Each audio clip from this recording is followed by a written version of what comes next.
Early October, 1888. The chokecherry brush in Pine Hollow Basin had begun to shed its leaves when Thaddeus Mercer made his first climb up the east slope. He was not carrying an axe, not stone tools, not cabin timber. He carried 2 rolls of raw wool, still greasy with lanolin.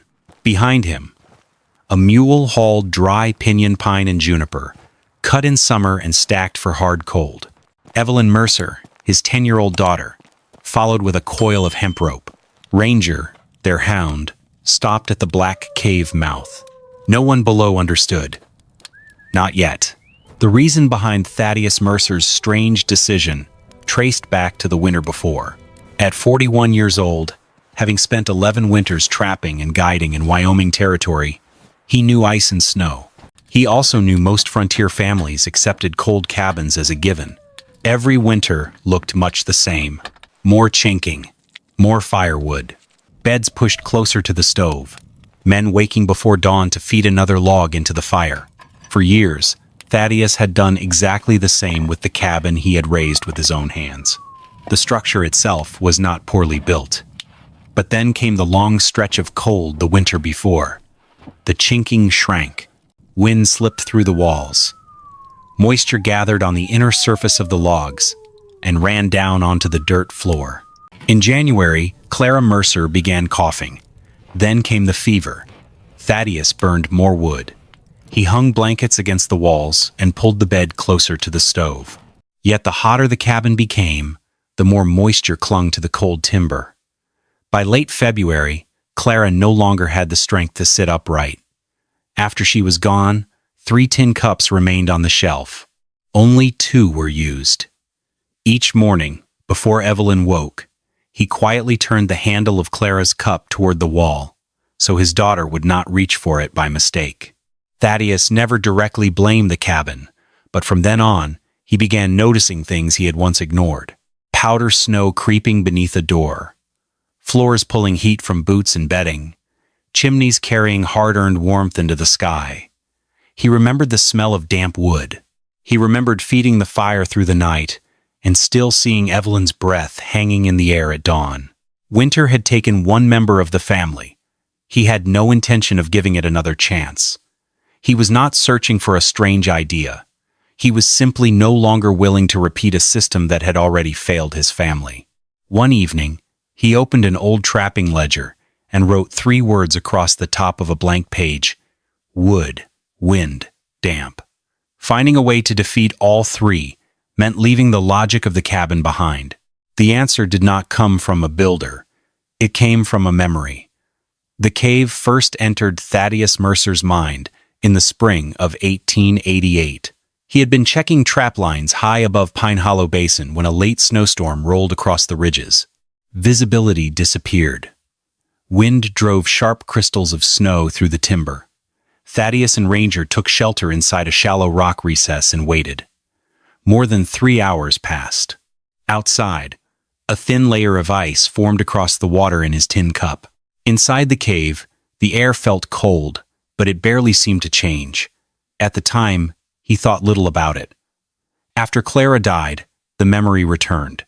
In late August, he carried a small spirit thermometer up the slope and placed it deep inside the cave. That afternoon, the basin below sat at 71 degrees Fahrenheit. The back of the cave measured 46. Before sunrise the next morning, he returned. Outside, the temperature had fallen to 34 degrees. Inside, the thermometer still hovered near 46. The cave was not creating heat. It was simply refusing to change as quickly as the world outside. Sandstone and granite surrounded it on 3 sides and overhead. Tons of rock rested against the hillside, balanced with temperatures buried deep beneath the surface. Thaddeus had never heard the term thermal mass. He did not need to. What he saw was a place where winter would arrive more slowly. He stepped to the deepest wall and pressed a hand against the stone. The cold there was different from the wind outside. It was not sharp, not aggressive. It simply waited. By the end of September, Thaddeus Mercer had made his decision. The cabin would not be abandoned. It would still serve its purpose. Large meals would be cooked there. Tools would be stored there. furs would still be cleaned and prepared beneath its roof. Anything that needed daylight would remain in the cabin. But when the deep cold arrived, he and Evelyn would sleep in the cave. His goal was never to heat 18 feet of stone the way a man heated a summer room. The plan was simpler. Keep the shelter above freezing. Reduce drafts. Keep bedding dry. Use less firewood. Everything else would grow from those goals. Over several evenings, he divided the problem into 5 parts. Cold air entering through the entrance had to be reduced. Still, air had to be trapped with wool. Heat needed to be placed deep inside so the surrounding stone could absorb it. Beds, bodies, and firewood had to be separated from the cold ground. Fuel had to stay dry from the first snowfall until spring. The solution was not a single invention. It was a collection of small decisions working together. One afternoon, while sorting supplies, Evelyn looked toward the cave and asked if they were planning to live there like animals. Thaddeus considered the question for a moment. Then he told her they were simply letting the hillside do part of the work that the cabin could not. The answer seemed enough. She returned to sorting pieces of raw wool into separate piles. Thaddeus had specifically gathered unwashed fleeces still heavy with lanolin. Years working the snowbound trap lines had taught him a harsh survival rule. Wet cotton was a death sentence, but raw wool shed water and held its warmth even when soaked. He had seen sheep survive blizzards that froze cattle standing. To him, those greasy mats of wool weren't just bedding, they were a wall against the wind. Some panels could still be stitched into hanging curtains. Others needed patching. A few were too frayed and would become stuffing. The plan existed nowhere on paper. There were no drawings, no measurements pinned to a wall. It lived only in the order of the loads carried up the slope. Late that evening, Evelyn uncovered a red-striped blanket Clara had woven years earlier. For several seconds, she held it quietly. Thaddeus looked at the blanket, then at the pile of wool waiting to become curtains. He never reached for the scissors. Instead, he folded the blanket carefully and set it aside. That piece would not become part of the shelter. It would become part of Evelyn's bed. The first person to notice the steady stream of supplies moving up the slope was Silas Boone, the nearest rancher in Pine Hollow Basin. Silas was a practical man. He did not laugh when he saw Thaddeus hauling wool, firewood, and lumber toward the cave. He simply asked a question. Was the cave going to be used for storing firewood, or perhaps as a meat cache for winter? Thaddeus shook his head. He told him he planned to sleep there when the deep cold arrived. Silas looked toward Evelyn. Then he looked back at the dark opening in the hillside. He pointed out 2 problems immediately. Stone could hold moisture, and a badly placed stovepipe could kill a family long before the cold ever had the chance. Thaddeus agreed. He did not argue. A few days later, near the hitching rails outside the trading post, Silas mentioned the conversation. Among those listening was Caleb Rourke, a freight hauler known throughout the region. Caleb was not a fool. He understood weather. He understood camps. He understood what happened when winter punished careless decisions. That was exactly why people listened when he spoke. A cave is where a man waits out a storm, Caleb said. It isn't where he raises a child through an entire winter. A few men chuckled. No one talked about stopping Thaddeus. No one called him reckless. Most reached a different conclusion. They assumed grief had clouded his judgment. After Clara's death, perhaps he simply wanted to escape the cabin. The first skepticism did not arrive as hostility. It arrived as sympathy. Later that afternoon, Thaddeus overheard part of the conversation while securing a load beside his mule. When Caleb mentioned the child, he did not turn around. He did not defend himself, but the hand holding the lead rope tightened for a moment, then relaxed again. Before a single wool curtain was hung or a stove carried inside, Thaddeus focused on the cave itself. A shelter could not protect anyone if it failed before winter truly arrived. He started with the ceiling. Using a long lodgepole pole, he tapped sections of sandstone overhead and listened carefully. Solid rock answered with a sharp sound. Loose sections responded with a hollow note. Anything uncertain was pried down immediately, rather than left hanging above a sleeping child. The floor required attention next. The cave sloped gently toward the entrance, but two shallow depressions collected water after rain. Thaddeus cut a narrow drainage channel leading toward the mouth of the cave, then covered the walking area with gravel and flat stones gathered from the hillside. After that came the wind. Small strands of wool were tied near the entrance and left to move freely. Most northern winds missed the opening because it faced southeast, yet swirling gusts around the ridge still pulled air in unexpected directions.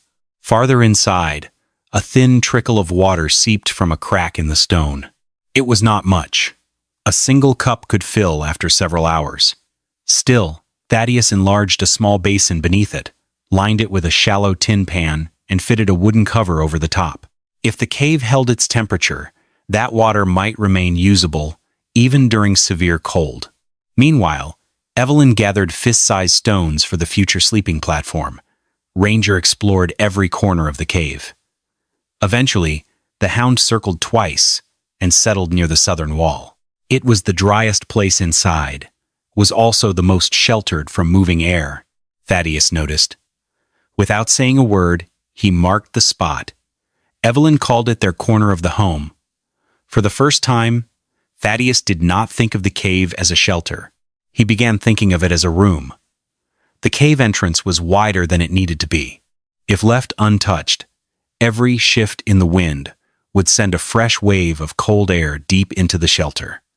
Thaddeus had no intention of allowing that. Using peeled lodgepole pine poles, he built a simple frame across the opening. He did not seal the cave behind a heavy wall.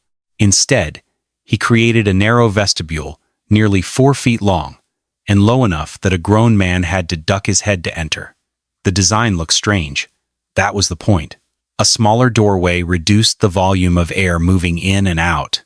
The vestibule created a buffer between the outside world and the living space beyond. More importantly, the openings did not line up. The outer entrance sat slightly to the right. The inner opening sat to the left. Wind could no longer run straight through the shelter. The spaces between the poles were packed with dry grass, clay, and scraps of waste wool. A layer of canvas coated with linseed oil and fine ash covered the exterior. Evelyn carried armfuls of grass and wool stuffing, while Thaddeus tightened lashings and sealed gaps. One afternoon, Caleb Rourke rode past below the ridge and glanced up at the strange structure. "Looks like he's building a sheep pen on the side of a mountain," he remarked. A few days earlier, Silas might have laughed. This time he didn't. The offset entrance caught his attention. It looked deliberate. As evening winds swept across the hillside, Thaddeus placed a candle inside the living area and watched the flame.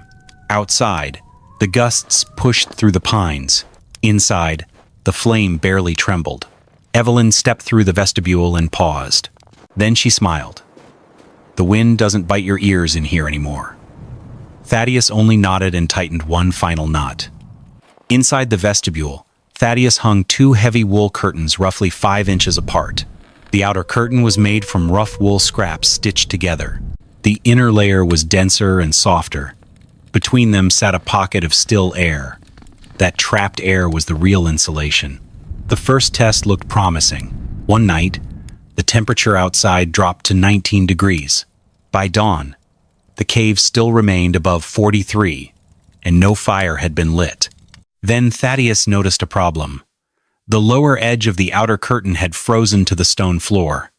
Moisture from boots, melting snow, and warm air had collected in the wool fibers.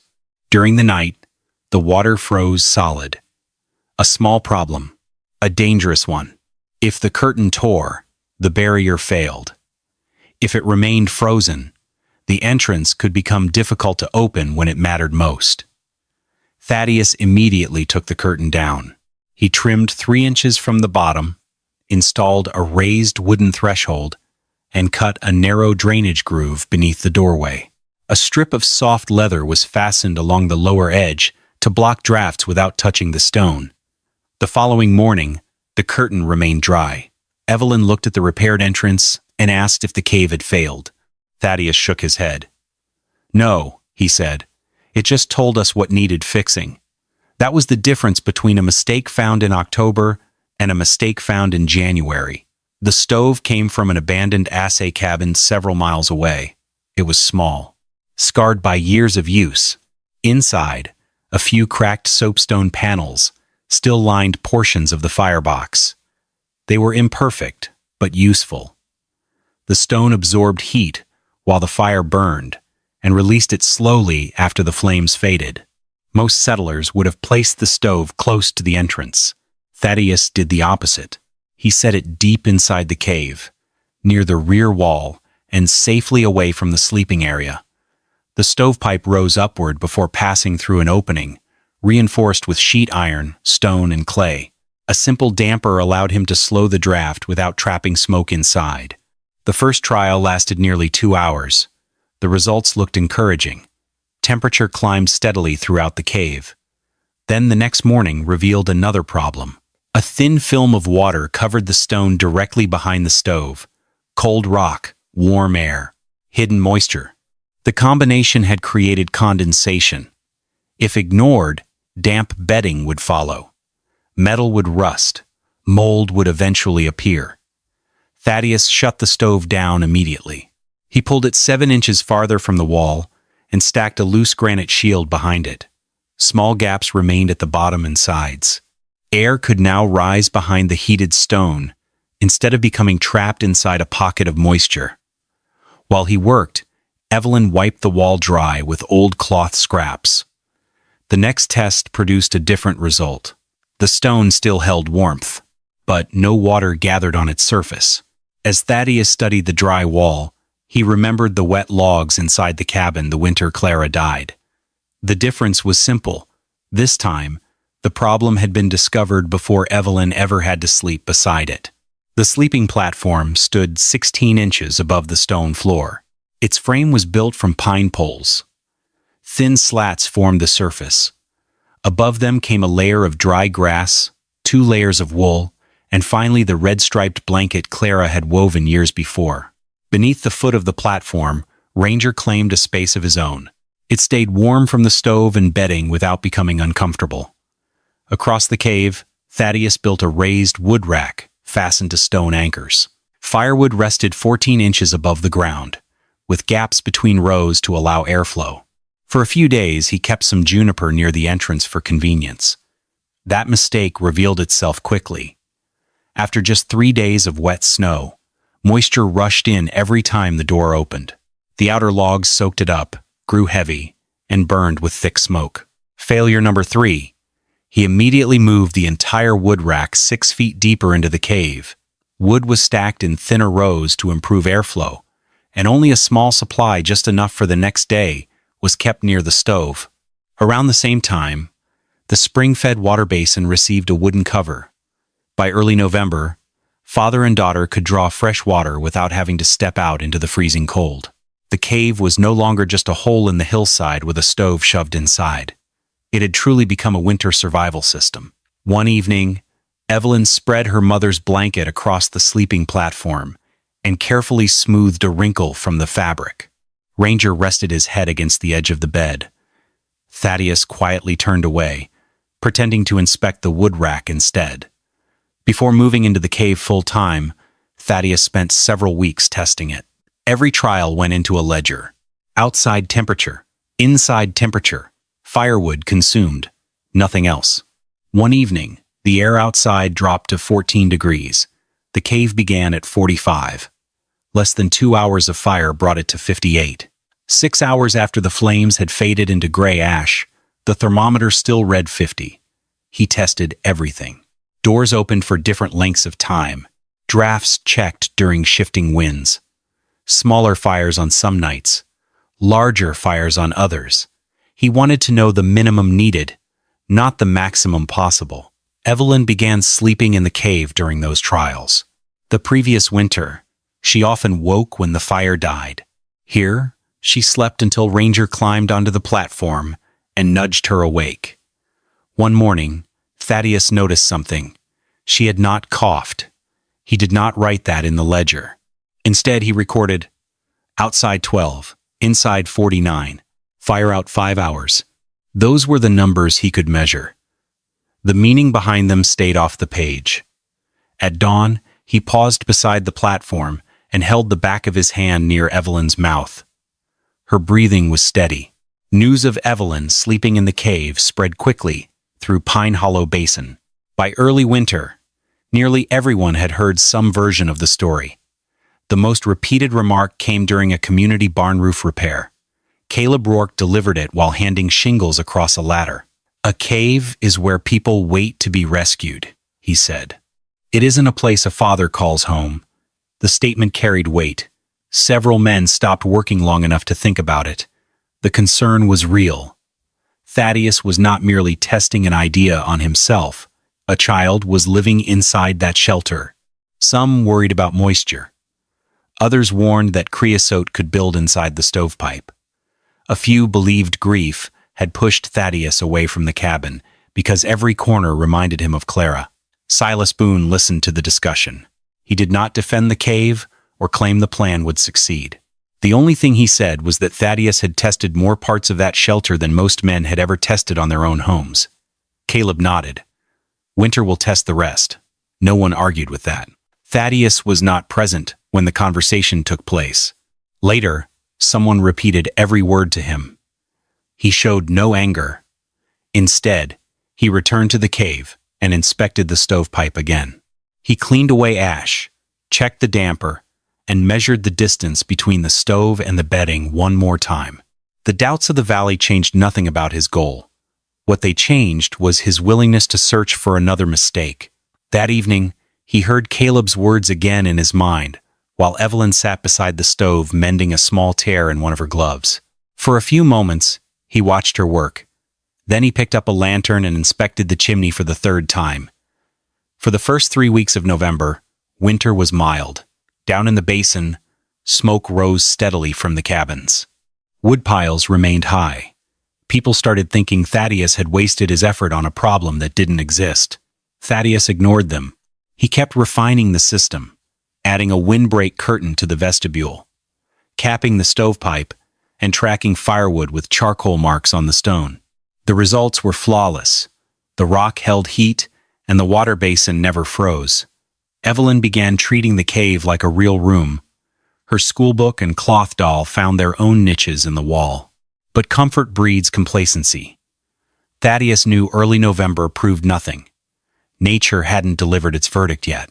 So, while the families below relaxed into warm evenings, he quietly hauled more firewood up the mountain. Every load meant one less reason to risk going outside when the storms hit.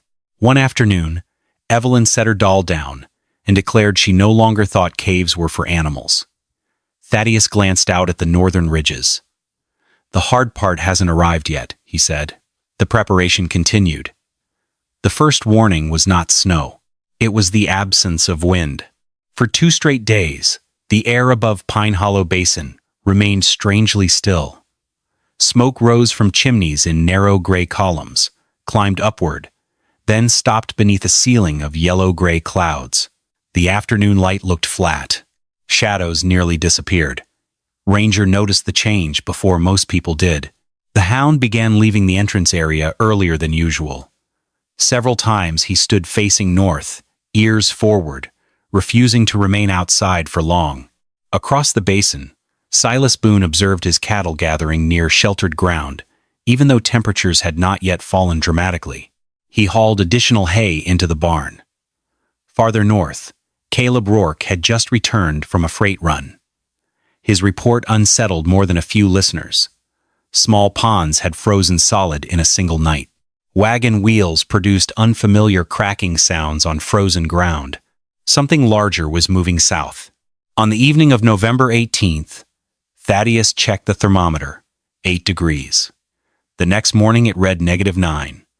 Less than 36 hours later, it reached -24. Then the wind arrived. Hard, cold, relentless. Dry snow swept across the basin and began finding openings that rain had never discovered. Cabins creaked. Barn doors rattled. Chimneys roared. Nature did not argue with Caleb. It did not defend Thaddeus. It simply began measuring every shelter by the same standard. When the thermometer dropped below 0, Thaddeus returned to the cabin one final time. He removed Clara's tin cup from the shelf. Carefully, he placed it inside a wooden chest. Then he closed the lid. Before darkness reached the basin floor, he, Evelyn, and Ranger carried the last of their supplies to the cave. The real test had begun. The first assault came during the opening night of the cold wave. Wind slammed into the mountainside. Dry snow piled against the vestibule and swirled around the entrance, searching for a path inward. The outer wool curtain moved constantly. The inner curtain barely stirred. The offset passage was doing exactly what it had been designed to do. Thaddeus fed the stove with a mixture of pinyon pine and juniper. The pinyon ignited quickly. The juniper burned more slowly and left a deeper bed of coals. Heat flowed into the soapstone panels and the granite shield behind the stove. Outside, the temperature plunged to -24 degrees. Inside the sleeping area, the thermometer held near 53. Hour after hour, the wind continued probing. The cave answered by changing slowly. Near dawn, the fire had collapsed into glowing coals hidden beneath gray ash. The thermometer still read 47. On the platform, Evelyn slept beneath Clara's red-striped blanket. Ranger lay beneath the bed with his nose tucked beneath his tail. The covered water basin carried a thin skin of cold around its rim, but the water remained liquid. Far below, the cabin told a different story. A water bucket placed beside the wall had frozen. Thin white lines of snow had appeared beneath the door, and along several sections of chinking. When daylight arrived, Thaddeus walked down to inspect the old shelter. The evidence was impossible to miss. Cold had entered, moisture had entered. He gathered the remaining sacks of dry food and carried them up the slope. The first day did not prove the cave would survive an entire winter. It proved something smaller. Moving Evelyn before the cold arrived had not been too early. It had been just early enough. Later, when Thaddeus returned, he found the cave quiet. Evelyn was still asleep. Ranger had placed one paw on the edge of the platform. Neither stirred as he entered. Without a word, he opened the stove door and laid a single piece of juniper onto the waiting coals. The cold spell did not end after a few days.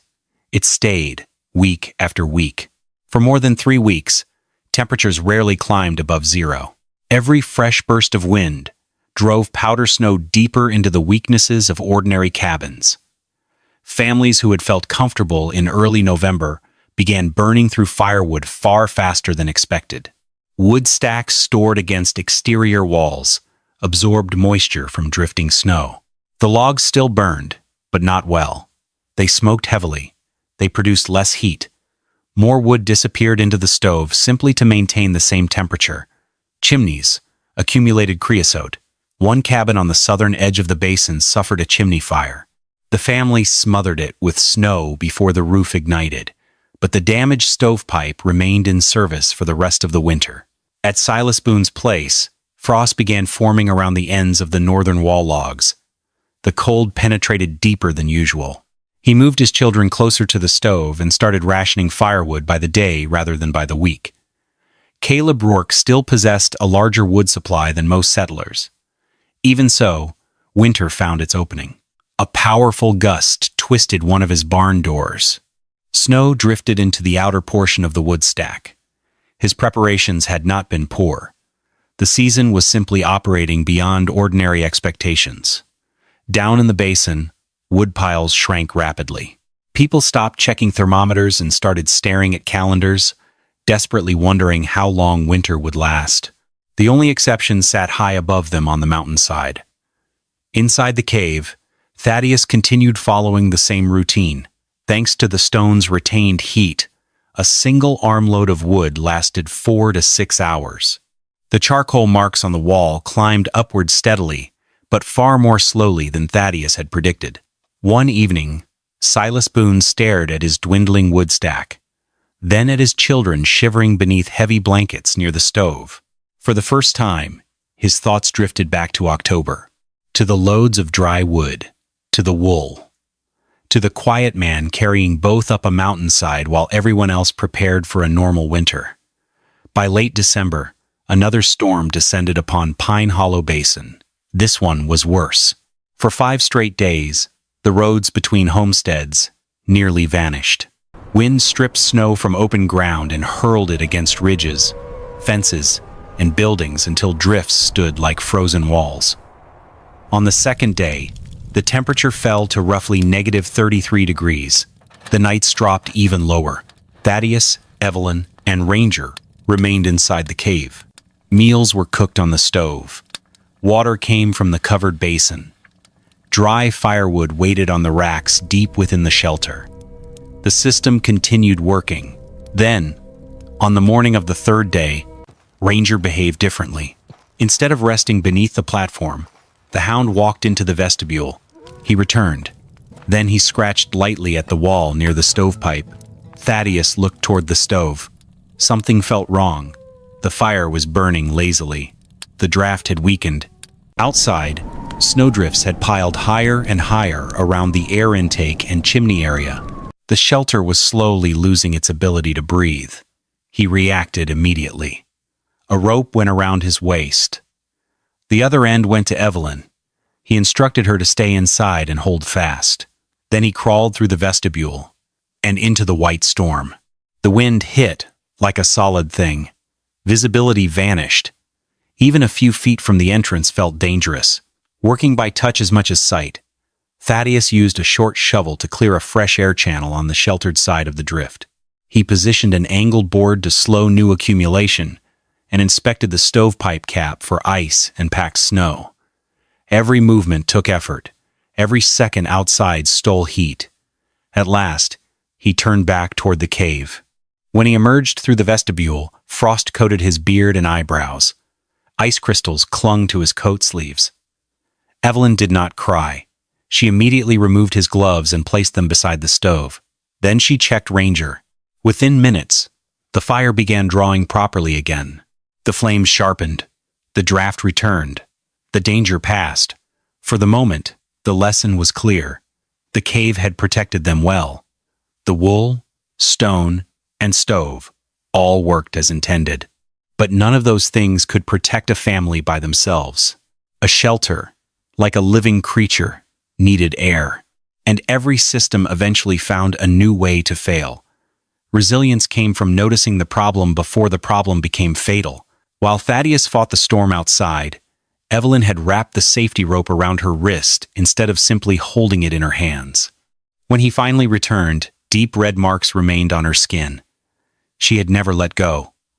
On the fourth day of the storm, the wind eased for a few precious hours. Silas Boone decided it was time to see the cave for himself. The climb was difficult. Snow reached nearly chest height in places, and the thermometer hanging inside a wooden box outside the cave showed -31 degrees.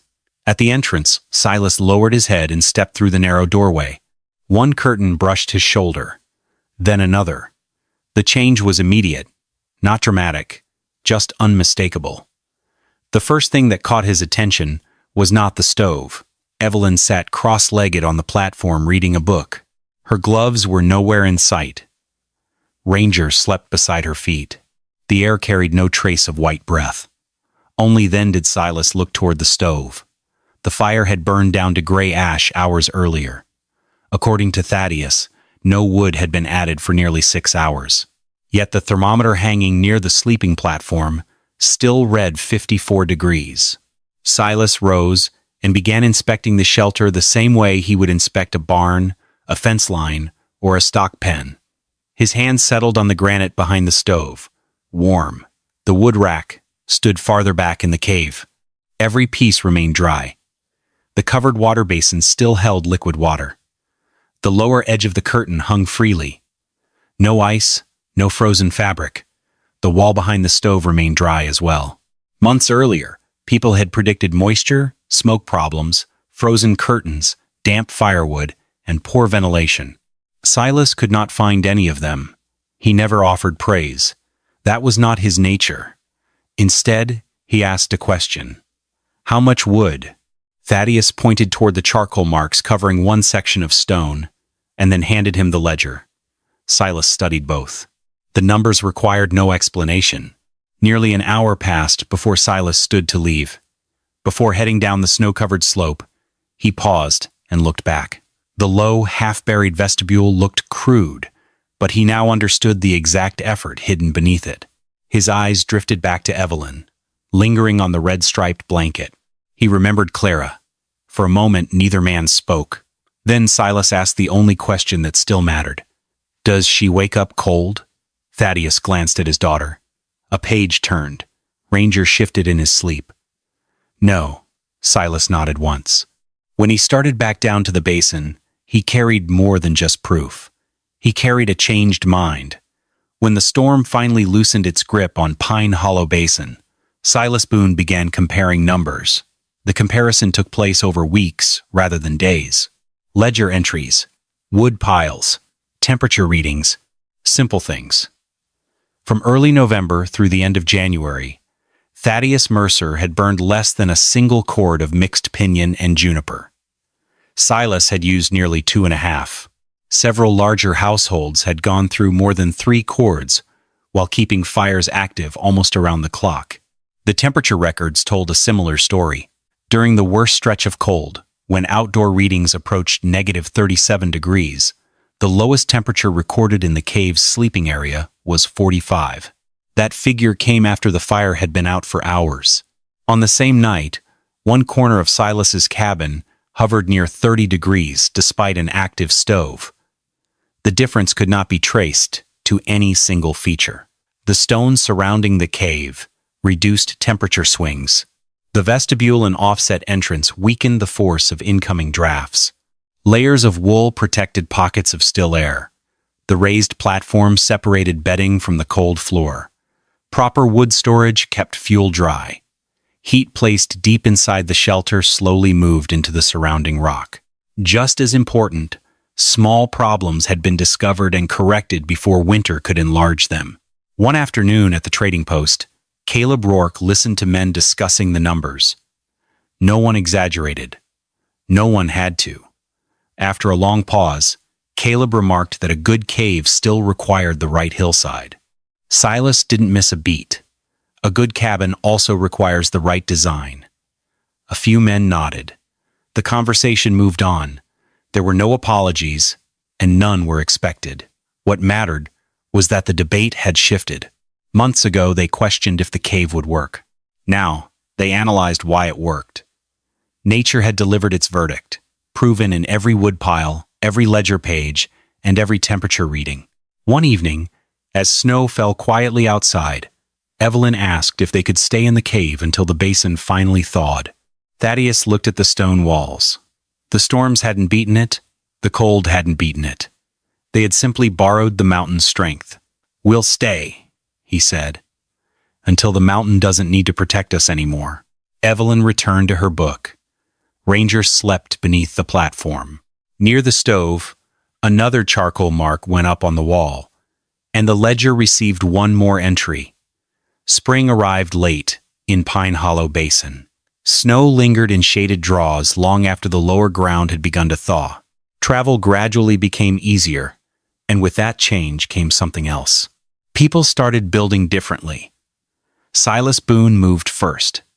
The lesson he carried away from the cave did not become a speech or a public declaration. It appeared instead in lumber, nails, and long afternoons of work. His entire wood supply was lifted onto a platform 12 inches above the ground. Along the northern wall of his cabin, a second interior wall appeared, separated from the first by a narrow air gap. Before winter returned, a small vestibule stood outside his front door, forcing cold air to change direction before reaching the living space. Other families made smaller adjustments. One household hung wool blankets along the windward wall. Another relocated its stove closer to a masonry structure that could store heat longer than air alone. Across the basin, little details began spreading from one property to another. Nobody called them cave ideas. They simply worked. Caleb Rourke never revisited the remark he had made the previous winter. The phrase about caves being places where people waited to be rescued disappeared on its own. By late summer, however, merchants noticed something unusual. Caleb purchased more wool batting than normal, more sheet metal, more lime mortar.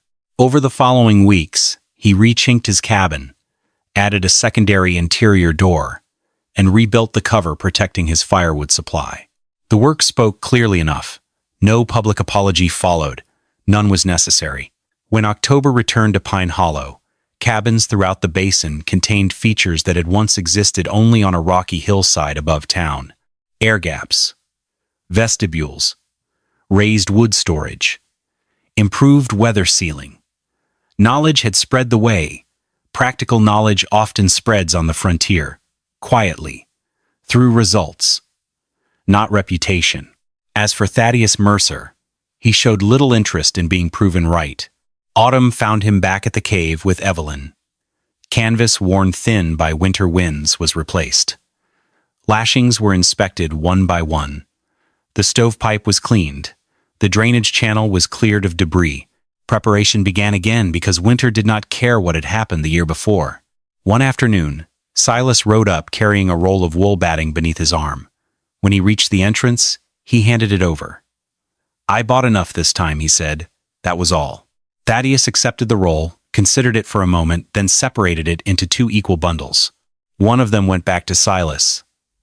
The rancher looked at the returned half and smiled faintly. Neither man discussed the reason. They both understood it. For many winters after, Thaddeus continued using and gently refining the cave. He never wrote a book or filed a patent. He left behind only a weathered ledger, charcoal marks on stone, and a simple truth. A brutal winter doesn't care about titles or opinions. It yields only to stone, wool, dry wood, and careful attention. Above all, Evelyn remained safe and healthy. That result ended any argument. For Thaddeus, when remembering the brutal winter of 1888, his deepest memory wasn't the storms. It was a spring morning that followed. Sunlight reached the entrance. Evelyn carried their 2 tin cups outside, setting them on a flat rock to warm in the sun. The 3rd cup still rested inside the chest. For months, he had avoided looking at it. But that morning, when he opened the lid, he no longer felt the need to turn away. The loss hadn't disappeared, but the guilt was finally gone. Behind him, Evelyn laughed at something Ranger was doing in the melting snow. The sound drifted through the cave. Outside, water trickled down the mountainside. The mountain had done its part, and the child he had carried into that shelter was still there to greet the spring.